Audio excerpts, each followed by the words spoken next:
Hi Internet, this is Fiona Gilbert. So last month I posted a picture of a Kegel exerciser on my Instagram. And what I didn't anticipate was how many of you were going to privately message me with questions on how to use it and why you actually need one. And I figured given the volume of questions I had, it's probably a really good idea to share it publicly with everybody, why you need to use it and how you can use it. So I'd said that most people don't know how to do Kegel exercises properly. And one of the reasons for you not being able to do Kegel exercises properly without assistance is that when you talk about your pelvic floor, you're not actually talking about just one muscle that you squeeze. What you're doing is you're talking about three muscles that need to squeeze and release for you to have pelvic floor function. And that gets really tricky. And, you can go to physical therapy, you can go to a lot of different classes, but a lot of the time is when you get to the point where your Kegel muscles need to learn how to squeeze and relax, your ability to do it is already diminished. So we introduce a toy or a tool. It's more of a tool than a toy. And these, however, did start off as sex toys. They were called Benoit balls or Chinese female pleasure balls. However, because of the way that they're shaped and what they do, it means that they're actually really, really good for pelvic floor health. Now, first things first, you can either get one ball or two balls, and most of them come standard with two balls.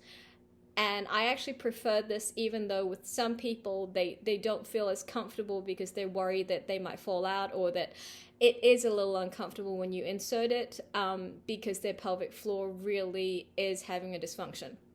So what you need to do is they insert the same way as a tampon, so you want to push this as far up as possible.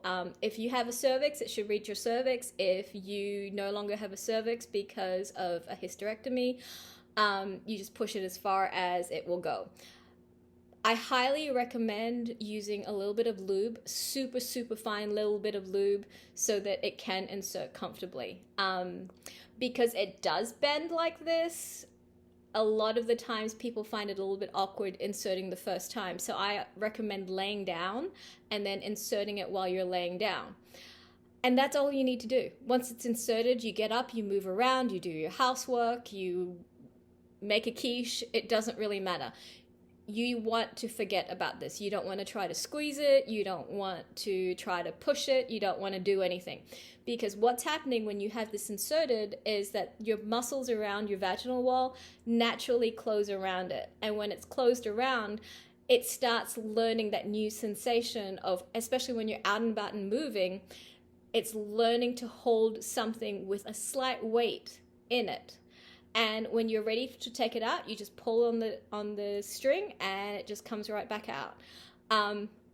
It's not going to fall out. It's not, just by it being inserted, it is not going to fall out. And it is not going to get lost. It's got a string. There's really not very, it's exactly like a tampon, but slightly weighted. This is a very old model, and you should just need to get one, and they're between $8 and $20 on Amazon, and it should last you a lifetime. So when you remove it, just wash it like you would with a little bit of detergent or shampoo. Make sure that it's completely clean because it is going into your vaginal canal, and you're good to go. So the other thing also is with this, people were worried about the sound, so I'm shaking it, and it doesn't actually, you can hear a slight sound, but no one's going to know that you're wearing one. And it's very, very subtle. This was honestly the best $10 I ever spent after my hysterectomy, and I was having light bladder leakage.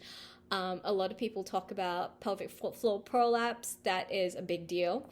If you've put on a lot of weight or if you've lost a lot of weight, that vaginal wall will change as well. That pelvic floor will change. So this is kind of important for that as well. If you have any more questions, let me know. And yes, these did start off as sex toys. They're called Chinese pleasure eggs. And for people who do have sexual dysfunction, in terms of the fact that they have women who have a hard time achieving an orgasm, this can actually help because you're constantly stimulating that area so that that area knows that it can be stimulated.